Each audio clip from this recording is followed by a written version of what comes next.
mga idol, nandito pala tayo sa Mandaluyong.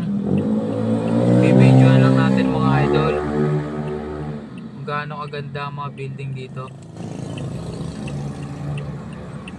Nilagyan nila ng ilaw yung bawat kanto mga idol.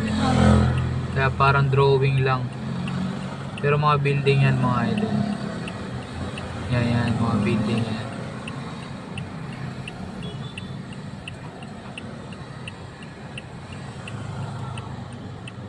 Share ko lang mga idol kasi ang ganda ng lugar na to. Ang ganda tignan. Mga building nila.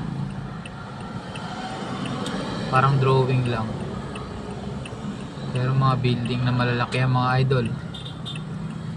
Mga ilang palapag yung mga building na yan. So yun lang mga idol. Update natin dito sa